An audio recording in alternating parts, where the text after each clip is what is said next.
পিনাকি এবং ইলিয়াস ওনাকে চরম ভারতের দালাল হিসাবে কিছুদিন ধরে গালিগালাজ করছিলেন। তথ্য উপদেষ্টা জাহিদুর রহমান তিনি দিল্লি বিমানবন্দরে আটকা পড়েছিলেন এবং সেটার প্রতিবাদে তিনি দেশে ফিরে এসেছেন।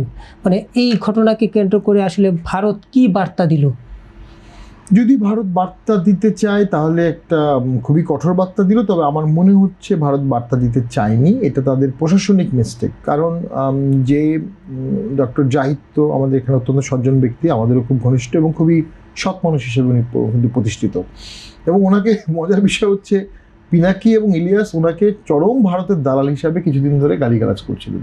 আচ্ছা, সেই উনি আবার ভারতে অপদস্থ হলেন, তাহলে পিনাকি এবং ইলিয়াসের ন্যারেটিভসটা কিন্তু একদম ফিউজ হয়ে গেল। নাও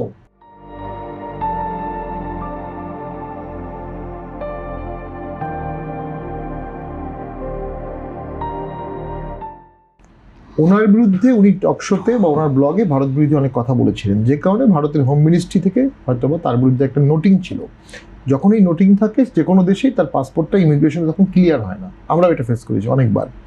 তো এখানে ভারতের প্রশাসনিক ভুলটা হচ্ছে এই কারণে, তারা নরেন্দ্র মোদী সাহেব তো তারেক জিয়াকে অভিনন্দন জানিয়েছেন জয়ের পরে, তাহলে তার ক্যাবিনেট, তার অ্যাডভাইজার সবাইকেই অভিনন্দন জানিয়েছেন। তারপরেও ওই নোটিংটা থেকে যাওয়াটা আমি মনে করি ভারতের পক্ষের ল্যাপস। আর ডক্টর জাহিদের ল্যাপসটা হচ্ছে উনি ডিপ্লোম্যাটিক পাসপোর্ট নেননি। ডিপ্লোম্যাটিক পাসপোর্ট নিতেন অথবা ইন্ডিয়ান ভিসা নিলে তখন ইন্ডিয়া ভিসা দেওয়ার আগে অবশ্যই ওই ব্লকটা খুলে দিত বা ওই নোটটা খুলে ফেলত। আমি মনে করি ভারতের কিছুটা দুঃখ প্রকাশ করা উচিত। বাংলাদেশের মন্ত্রী মর্যাদার একজন নাগরিক এয়ারপোর্টে 2 ঘন্টা হ্যারাস হয়েছে, এটা আমাদের তো জাতিগতভাবে আমরা এতে লজ্জিত হয়েছি, অপমানিত হয়েছি। আমাদের জাতিতে এই জাতিসত্তাটা তো লাগবে আমাদের। আর যদি ভারত বার্তা দেওয়ার চেষ্টা করে থাকে তাহলে যদি আসেন ভারত বার্তা দিতে চায় তাহলে এটা ভয়ঙ্কর বার্তা।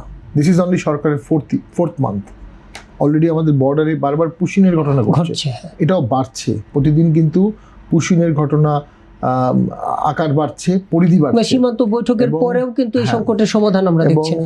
3 কোটি ভারতীয়কে বাঙালি মানে ওই পুশি লিস্ট করা আছে সিটিজেনশিপ অ্যামেন্ডমেন্ট অ্যাক্টে, যারা মুসলিম, বলা হচ্ছে এটা বাংলাদেশ থেকে গেছে। বাংলাদেশ থেকে এত লোক যাওয়ার কোনো সম্ভাবনা নাই। তো কোনো কারণে এই লোকগুলোকে যদি বর্ডারে নিয়ে আসে ভারত এবং তার গেটটা খুলে দেয়, তারা নোম্যান্স ল্যান্ডে অবস্থান করে এবং গেটটা বন্ধ করে দেয় ভারত, তখন এই লোকগুলো কোথায় থাকবে? বাংলাদেশের তার কোনো গেট নাই, হয়তো অনেকদিন ঠেকিয়ে রাখতে পারবেন, কিন্তু গুলি করে তো আপনি মানুষ মারতে পারবেন। তখন তো একটা মানবিক বিপর্যয়, তীব্র মানবিক বিপর্যয় হবে। Bangladesh will be turn into a state of war, huge refugee crisis. 71 এবং 47 হয়ে যাবে। কোন দেশ তখন বাংলাদেশে ইনভেস্টমেন্ট করবে? এই 9 কোটি 38 লক্ষর বাজেট তো তখন চিন্তাও করতে পারবে না কেউ, দেশ শেষ হয়ে যাবে। সেই দেশটা বাঁচানোর জন্য যদি ভারত কোনো বিষয়ে রুষ্ট হয়ে থাকে, এটা ডিপ্লোম্যাটিক আলোচনা করে সমাধান করতে হবে। দেখেন, আমেরিকা কিন্তু বেনজির সাহেবকে যখন স্যাংশন দিয়েছিল তখন আমরা টকশো স্পষ্ট বলেছিলাম আমেরিকা ছাড়বে না, আমেরিকা রুষ্ট হচ্ছে, আমেরিকা অল ইনক্লুসিভ ভোট ছাড়া কোনো কিছু মানবে না, সরকারের আমেরিকার পজিটিভ কথাগুলো মেনে নেওয়া উচিত। তো মেনে না নিয়ে কী করা হলো, উল্টো আরও সংসদে আমেরিকার বিরুদ্ধে কথা বলা হলো যে আমাকে এই সেই হ্যান ত্যান ডিপ স্টেট। তো সেটার কারণে কিন্তু বাংলাদেশে দেখা গেল আওয়ামী লীগ কেউ থাকতে পারো না, কাম হোয়াট মে।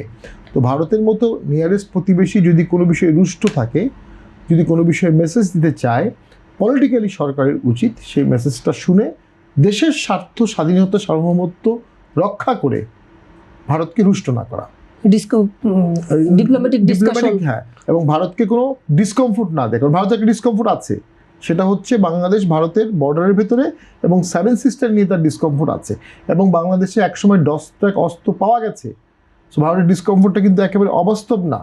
এই দেশের তো 91-এর পরে 91 বিএনপি আসছে, 2096-তে আওয়ামী লীগ আসছে, 2000-এ আবার বিএনপি আসছে। এটা তো কোনো দেশের কোনো অসুবিধা নাই। 10 ট্রাক অস্ত্র যখন ঢুকে গেছে তখন এটা বর্ডারের বাইরের একটা ইস্যু হয়ে গেছে। সেই ইস্যু যেন কখনো আবার না আসে, এটা আমরা কখনো চাই না। আর ভারতকেও বুঝতে হবে বাংলাদেশ একটা স্বাধীন, সার্বভৌম 18 কোটি লোকের দেশ, এবং এই দেশ কিন্তু নিজের স্বাধীনতা, সার্বভৌমত্ব, ডিগনিটির ব্যাপারে অত্যন্ত সচেষ্ট, এবং এখানে একটা ইসলামিক ধারাও আছে। তো এই সবগুলো মিলিয়ে যেন ভারত বিরোধী হয়ে গেলে তখন কিন্তু বাংলাদেশ ভারতের জন্য একটা জ্বলন্ত উনুন হয়ে যাবে। এটা ভারতের জন্য কখনো কস্ট ইফেক্টিভও হবে না। সো আমরা মনে করি 2 পক্ষই লাভবান হবে, ডিপ্লোম্যাটিক সলিউশন করতে হবে। এমনটা হতে পারে আওয়ামী লীগ রিভাইভ না করার কারণেও ভারত রুষ্ট, এটাও হতে পারে।